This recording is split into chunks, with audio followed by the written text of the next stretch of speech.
I therefore warmly welcome you to the Sustainable Energy Development Program Performance Review. And this conference is a vital platform for reflection, accountability, and dialogue on the performance of Uganda's energy sector. It also contributes to the consultative process for preparing the national budget for the financial year 2026-2027, ensuring our planning remains participatory, transparent, and citizen-based or customer-focused. In the spirit of inclusiveness, it is promoted by the National Resistance Movement government under the able leadership of His Excellency Yoweri Kaguta Museveni. Today's gathering allows us to engage constructively, align priorities, and strengthen our shared commitment to Uganda's transformation in line with the 4th National Development Plan and the 10-fold growth strategy. Allow me to express my gratitude to His Excellency the President of the Republic of Uganda for his guidance, his visionary leadership, and for his wisdom that he always gives us as his ministers to make sure that we move towards total industrialization and socio-economic transformation of this country. I also wish to thank all the honorable ministers for their support, the Speaker and the Deputy Speaker of Parliament and the entire Parliament, the permanent secretaries, the local government leaders, the development partners, private sector, and actors and civil society, and the academia, who continue to support the Sustainable Energy Development Program through the Program Leadership Committee and the Program Working Groups and Technical Working Groups. Your contributions to shaping policy, promoting accountability, and advancing service delivery are invaluable. Thank you so much. As we conclude the National Development Plan 3 implementation period, this forum provides an opportunity not only to report progress, but also to take stock of the achievements, assess impact, and chart a clear course as we transition into the National Development Plan 4 and implement the 10-fold growth strategy, both of which advance our aspirations under our Vision 2040. The government continues to prioritize key sector growth.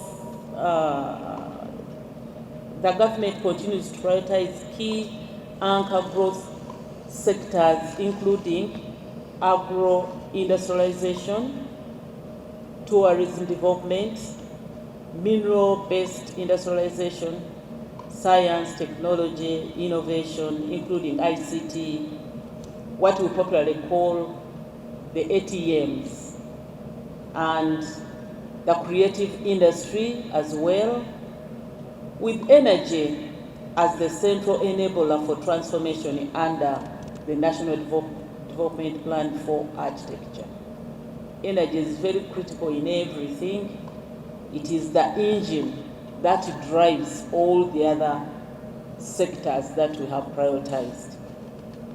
The theme for this year's review, therefore, which is from access to impact, powering Uganda's transformation through sustainable energy under National Development Plan 4, embodies our resolve to move beyond expanding energy access to ensuring energy delivers tangible socio-economic transformation. The 10-fold growth strategy envisions growing Uganda's economy from 50 billion United States dollars, which we are at now, to 500 billion United States dollars by 2040. Achieving this requires exponential growth in energy generation from the 2,052 megawatts which we have now to 15,420 megawatts by at least 2030, and the 52,481 megawatts we've been talking about by 2040. And all this is enshrined in our energy policy and energy transition plan. Meeting these targets demands sustained investment,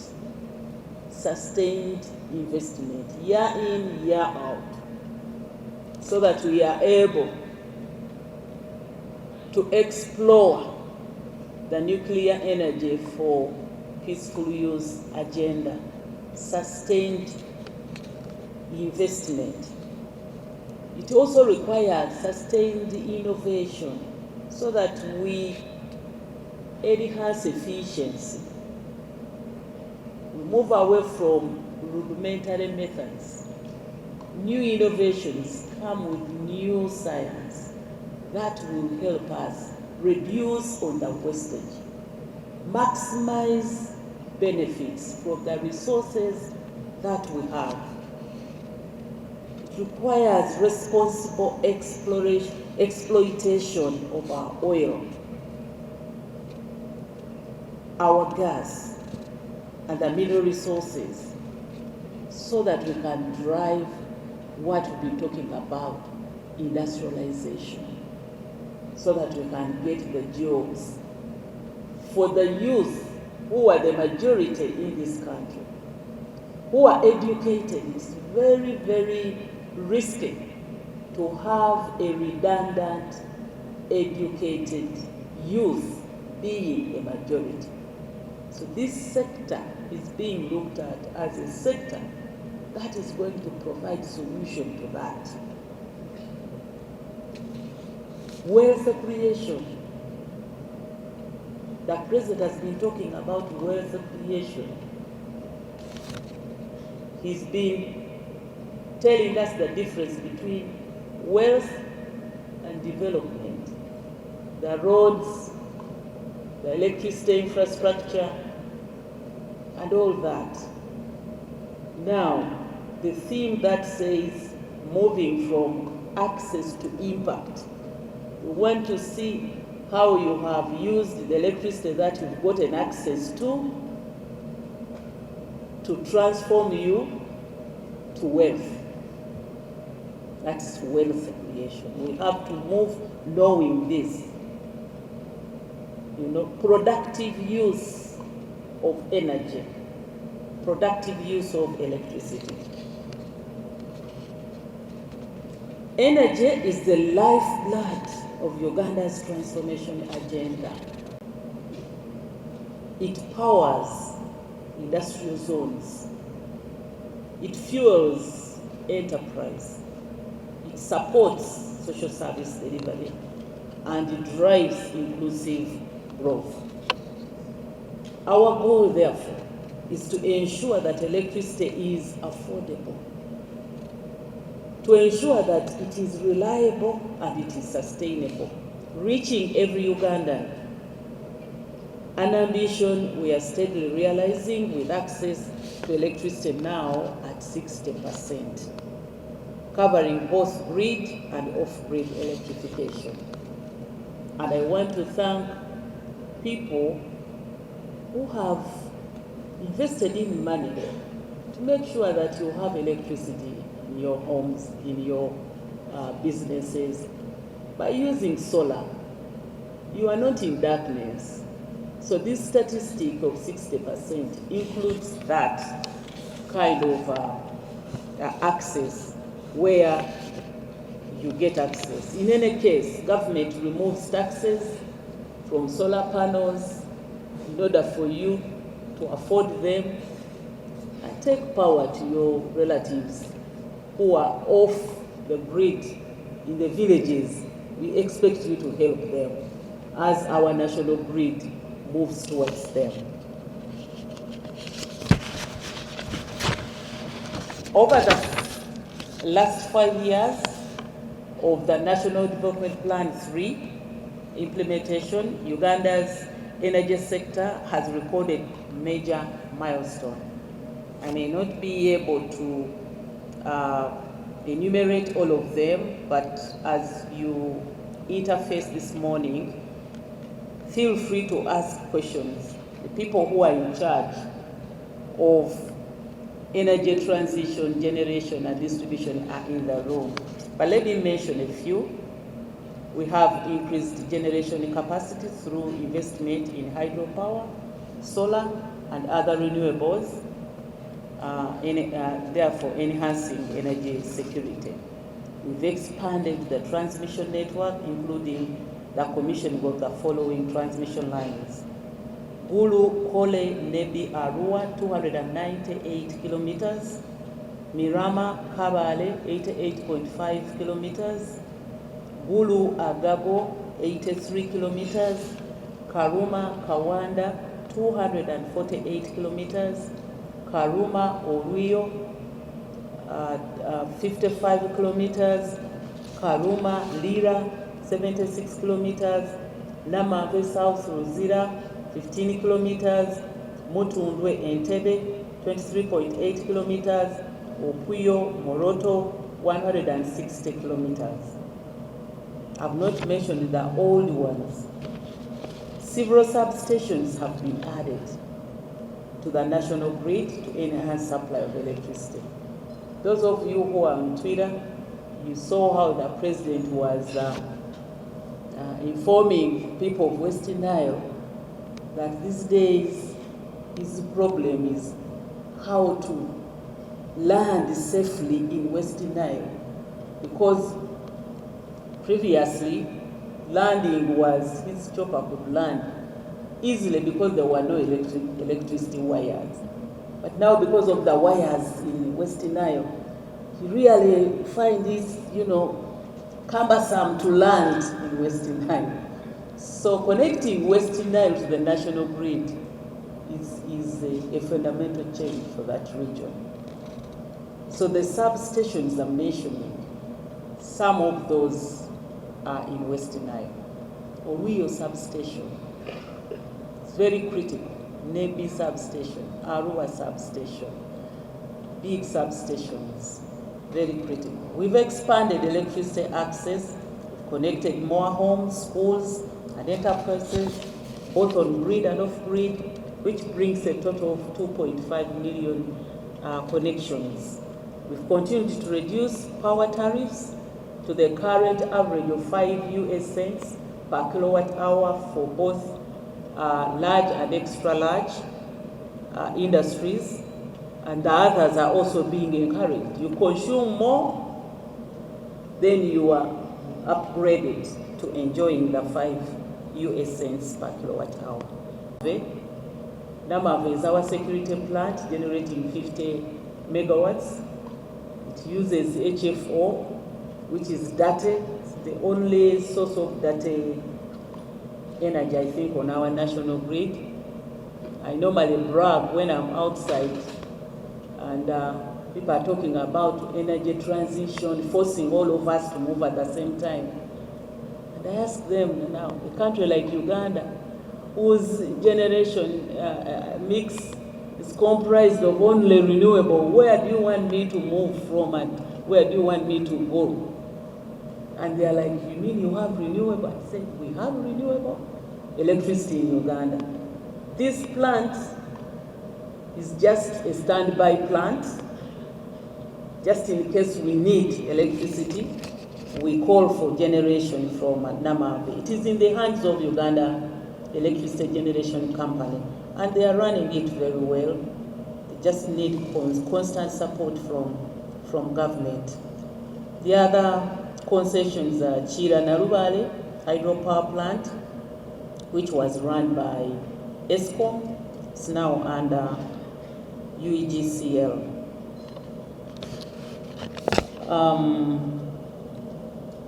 We've strengthened the energy efficiency and clean cooking initiatives, and improving public health and protecting the environment. I want to thank those that joined the cooking, the men with whom we've been cooking, and I encourage my people to continue arranging these exhibitions. We were excited to be in Bulange Mengo, where a whole deputy Katikkiro was dressed in apron, Oweekitiibwa Kawase, and he prepared mulokoni. Those of you who don't know mulokoni is the hoofs, shapi. And it was exciting. So, Madam Under Secretary, since you are here to really see how we are performing, I'm trying to go into details for you to appreciate that we are moving outside and we are letting people appreciate that we have to transform using charcoal in cooking, using firewood in cooking, into using these electricity gadgets, the EPCs, electricity pressure cookers. It's exciting. We just need extra support to make sure that they are available. And they are subsidized, an effort of Uganda Electricity Credit Capitalization Company, which works with the SMEs to make sure that these gadgets are affordable and therefore people can get access to them. These gains reflect strong institutional coordination and sustained collaboration among government, development partners, civil society, and the private sector. And as we embark on the National Development Plan 4 journey, our focus must shift from access to impact. What this means is that expanding and diversifying our energy mix, especially renewables such as solar, wind, geothermal, and nuclear energy. It means modernizing and extending transmission and distribution infrastructure to enhance reliability and minimize losses. It means making electricity not only available, but affordable and sustainable for households and industries. It means accelerating the adoption of clean cooking technologies and reduce biomass dependency and environmental degradation. It means leveraging digital innovation and data-driven planning to enhance efficiency and transparency in energy service delivery. It also means a lot of transformation in our bodies because we shall be enjoying clean environment. Every investment must therefore directly contribute to industrialization, value addition, and inclusive economic growth. Sustainable energy is not merely about infrastructure, it is about people. It is about empowering women, youth, and communities in hard-to-reach areas to participate fully in Uganda's economic transformation. Energy access is a means to unlock human potential, drive productivity, and improve quality of life. I extend my heartfelt appreciation to all our development partners, sector agencies, private sector players, the civil society organizations for your unwavering partnership. The progress achieved so far is a testament to your commitment and collaboration. As we move into the National Development Plan 4 implementation period, let us deepen our partnerships, align our actions, understand our challenges, maintain the momentum required to achieve universal access and meaningful impact. Together, we can build an energy sector that is sustainable, inclusive, and competitive, one that powers industry, that lights every home, that safeguards our environment and positions Uganda as a model for energy-led transformation in the region. And thank you very much for your kind attention. for God and my country.